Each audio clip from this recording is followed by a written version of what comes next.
Well, winning the Stanley Cup is the goal of any player in the NHL, as well as any coach. And speaking of coaches, we've got a good one on the phone with us right now. Edmonton Oilers head coach Jay Woodcroft.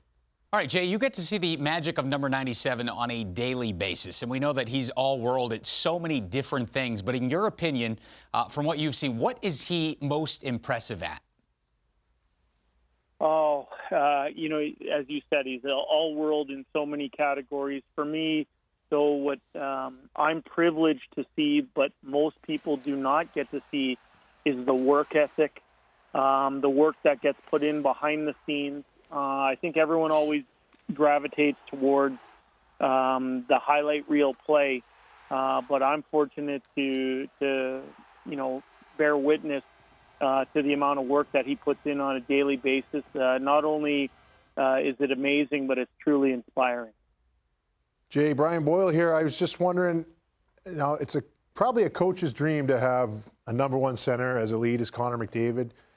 You have two. You have Leon Draisaitl as well, and that seems to be a gift. But can it also be a little intimidating as a head coach coming in, a younger head coach in the league, having to manage the minutes, having to manage – I mean, it doesn't seem like they have egos. They really want to win, but there has to be a certain challenge having two elite guys like that, and people might not understand that. It looks like blessings on blessings, but is it at all difficult to manage exactly how much you want to ride those horses?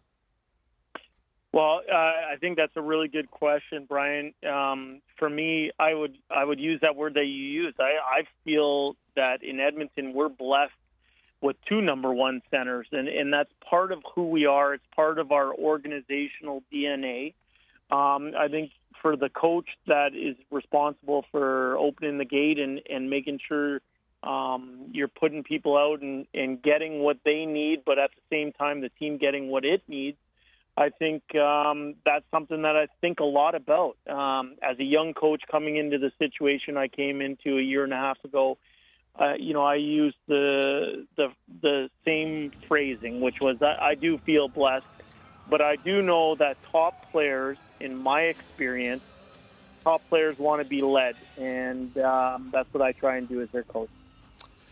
Jay, you do have those two guys, as Brian pointed out, and it's a nice thing to have because it gives you options, and you can use them separately, as you often do, but you could also load them up and play them on the same line. When you do that, we're talking about centers today. How does it work from a logistical standpoint as a coach when you watch, like, who is really the center when they play together, and how do they kind of make it work? Because they are obviously dynamic together as well. Well, I think what happens in most systems is, in the offensive zone, there's freedom to move around the rink. I think in the neutral zone, sometimes, there's certain patterns you want, certain positions to play. And then I would say most teams have, a system where whoever the first forward back plays low. I think when you're dealing with players of the caliber of McDavid and Draisaitl, what they're blessed with is elite hockey sense. And so when they play together, they read off of each other. They read off of each other in all three zones. And I think that's what makes them so dangerous when they are together, is that they know what the other person's thinking. Now, I do believe that having the flexibility of playing them together or playing them apart makes us a dangerous team. When you move the pieces around the chessboard, so to speak, it can, keep the other team on the back foot. And we've had some success with that.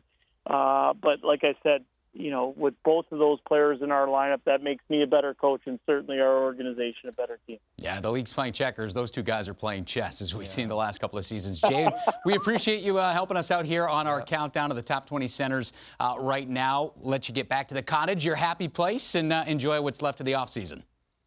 I really appreciate you having me on, and wishing you the great rest of the summer, all of you. All right, same back to you. Jay Woodcroft, the head coach of the Edmonton Oilers.